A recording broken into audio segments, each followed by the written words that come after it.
Cool. All right, you ready, Joan? I'm ready. All right, let's kick it off in 3, 2, 1.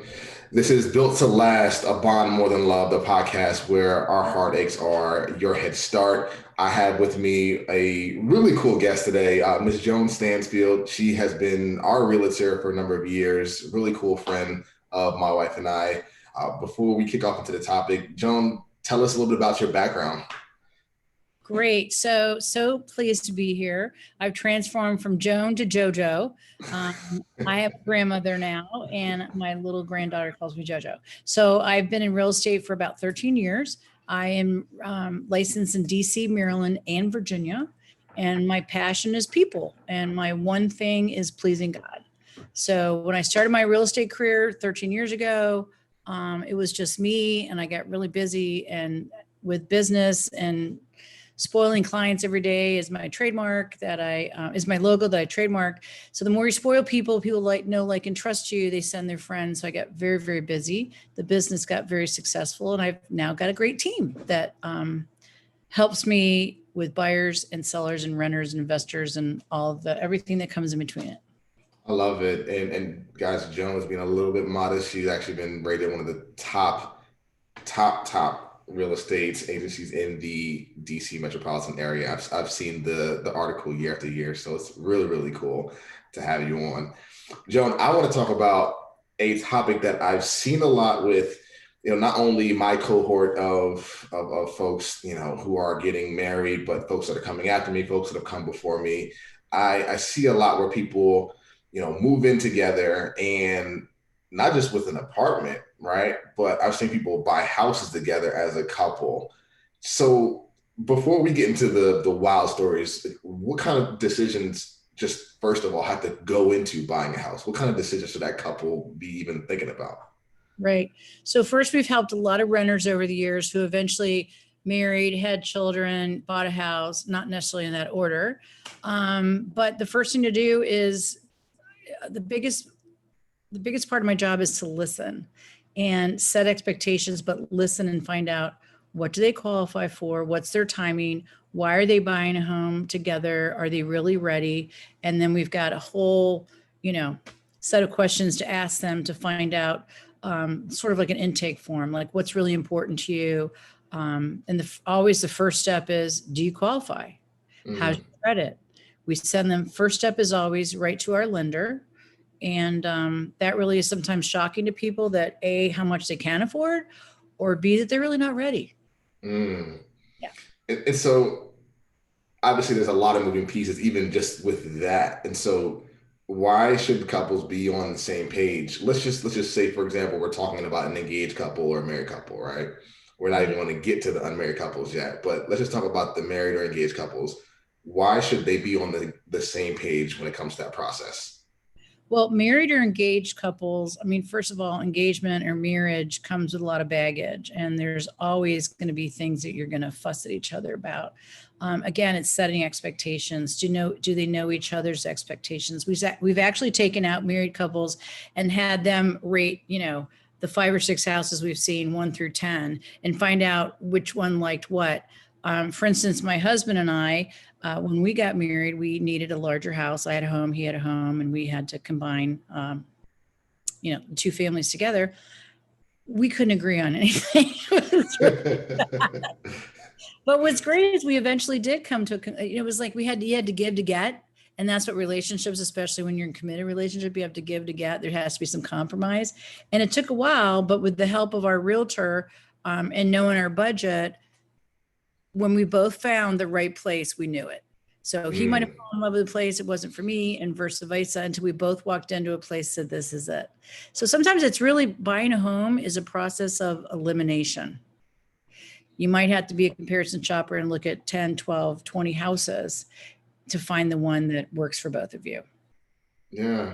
And so when you guys were going through that process, who took the lead? Who kind of took the back seat? Like, what did that dynamic look like with you guys as a team? So every couple's different.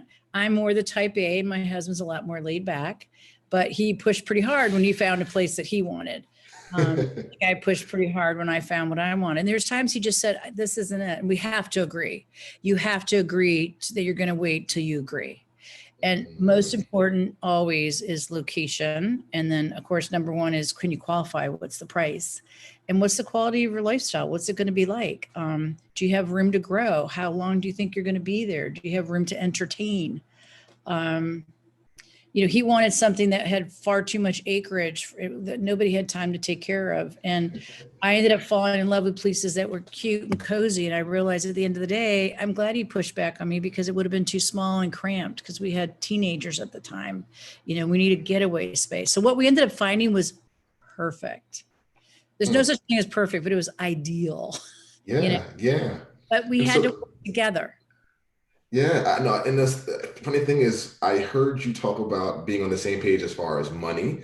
I heard you talk about being on the same page as far as what your vision is for the future. All those things that you don't necessarily think about, because people think buying a house, mostly logistics, but all those pieces played into it.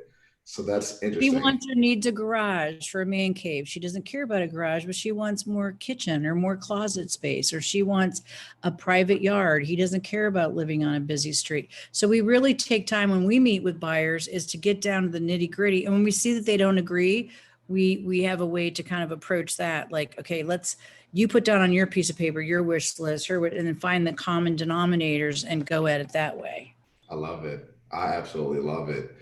So I think that's a little bit of a very safer realm to talk about. Let's get into the folks that, and again, this is no disrespect for anybody who has done this. Our goal of this conversation is to simply make you all aware of some of the outcomes and some of the dark side of this that you may not have considered beforehand.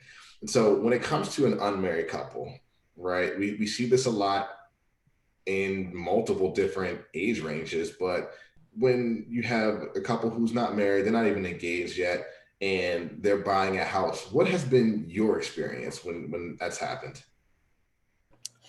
Well, I remember early on, I was quite surprised that a couple that weren't, betrothed to each other, committed in a marriage, that they were ready to buy a home together. Very seldom have I seen them buy it together. It's usually one party.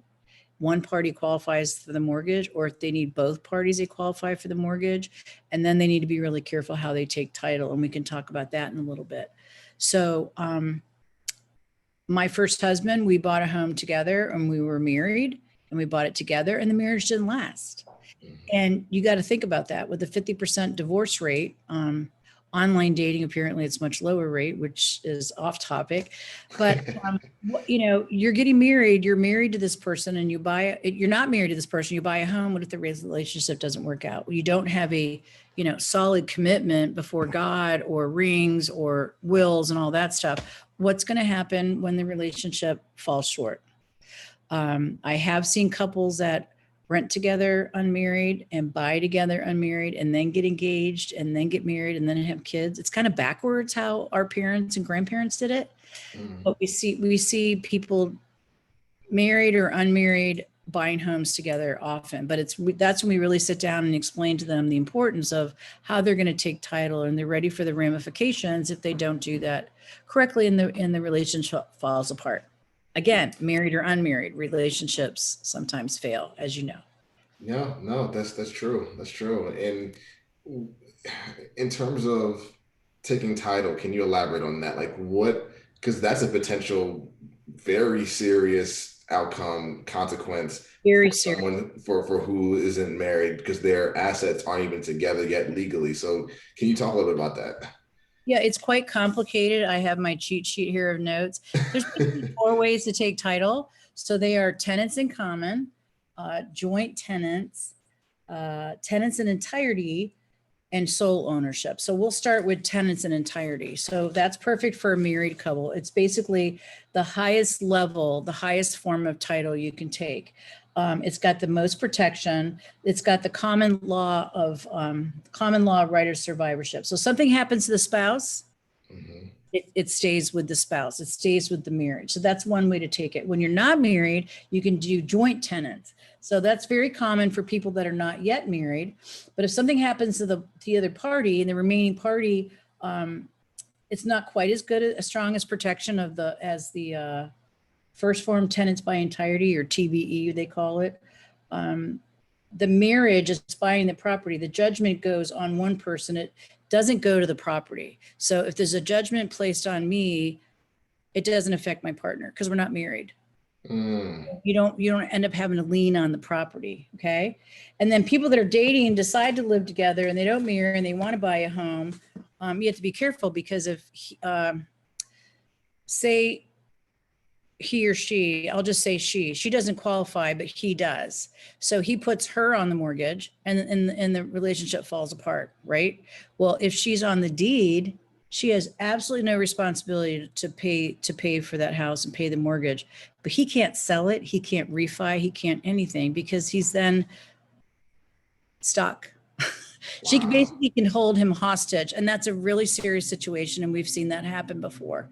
It's a very dangerous way to go about it. So the important thing is, when you're buying a home, whether you're married or unmarried, you work with a very professional, seasoned realtor who can point you to a very seasoned title person who will help you understand, because you have all the way to the date of closing as to how you want to take title. You really should talk about it with your lender about who's going to be on the mortgage and who's going to be responsible for paying the mortgage. And then sole proprietorship, it flows to your heirs. If something happens to someone, like if you buy a home solely and you pass away, it goes to your heirs. So that's very different. So the ones that are most common are the tenants by entirety, which is what I have with my husband, joint tenants, and tenants in common. That's like for friends. Like if you and I, Anwar, said, hey, let's go invest in this condo. We're not married. You're married, I'm married. We're just friends. We're investors. We could do tenants in common. And that would be a very safe way. So if something happens, it flows through our heirs. I disappear. You don't get all of it. It flows, my 50% share, whatever, goes to my heirs. Does that help? No, it does. And I hope that our listeners yeah, it is, because I've never heard of those many options. And I would almost guarantee people who are, dating and who are just kind of getting serious about each other, haven't got engaged or married yet, I would almost guarantee that those things aren't even being talked about beforehand. So I appreciate you just sharing on that. my podcast that some people are dating and engaged. They haven't even talked about whether they want kids or what their values.